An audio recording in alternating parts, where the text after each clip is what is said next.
Hello and welcome to Barnstable Today for Tuesday, September 25th, 2012. I'm Len Gobeil. 911 regional dispatch services may be in Barnstable's future, says the police chief.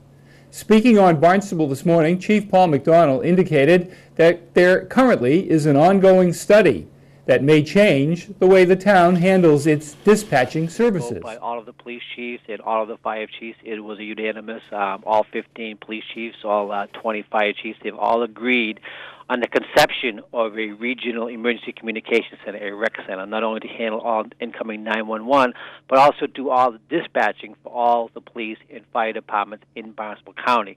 That's an agreement conceptually to move forward and take a look at it. Where do we go from here?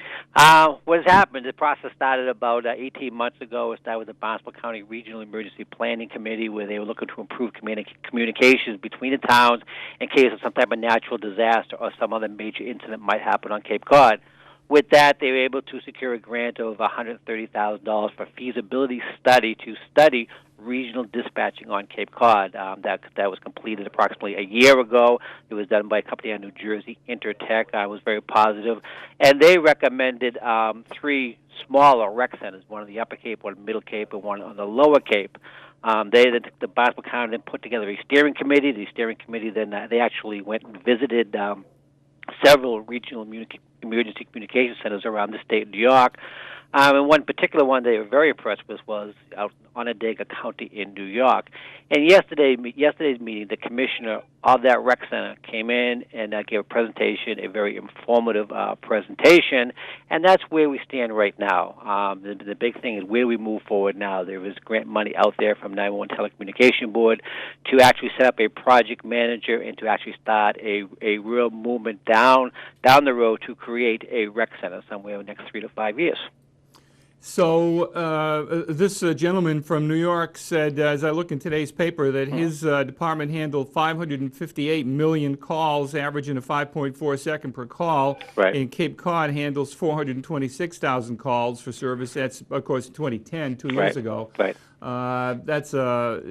He's telling us, he's telling you in the committee that this can be done. And with 1/10 of the calls that we get here in the Cape, that could be handled. How do you feel about, I don't mean to use the word giving up, Sure. but I mean, I guess that's what I do mean. You're going to give up the handling of the dispatching services. Right. How do you feel about that, Chief? I have mixed feelings about this. That's why the only thing we've agreed to is look at it conceptually. There's two questions that have to be answered. One, are we going to be able to provide a better service to our community, to the town of Barnstable, to the residents of the town of Barnstable? If the question is yes, then we start moving forward. And the other question is, are we going to save money? Now, the Intertech study, the feasibility study says, yes, you will save money. I doubt that. When we start from the very beginning, I don't think there will be a lot of savings.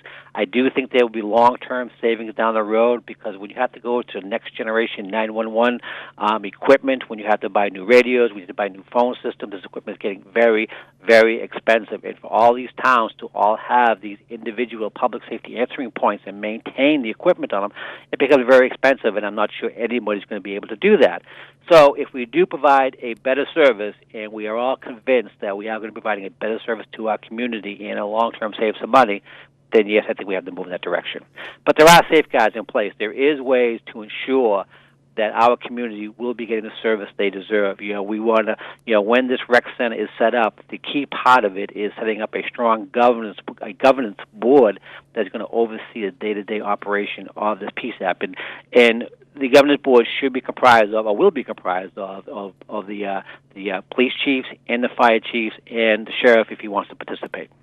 I'm getting a feeling, as I've been reading some of the issues that have been going on, that Sheriff Cummings does, in fact, want to be very involved, at least at this moment, in terms of getting it moving. Right. Well, the problem is he doesn't want to be involved in it. He wants to have it all, and and that's what's causing the problems. There's three ways you can set up a regional emergency communication center. Is one, you can have an independent, standalone organization run by a governance board. It'd be almost like another district, like a fire district or a water district. Two, you can do a hybrid, something with relatively independent and run through the county, and the county only handles the administrative part of it. They do the billings, they do the paychecks, stuff like that. And the third one is to go with the sheriff through the state. And none of the police chiefs and none of the fire chiefs want that third option. They do not want to go to the state because the state has funding issues. Are they going to cut back? You know, they're going to lose day-to-day control of their operation, and no one's willing to lose that. Also speaking on Barnstable this morning was our Director of Regulatory Services, Tom Geiler.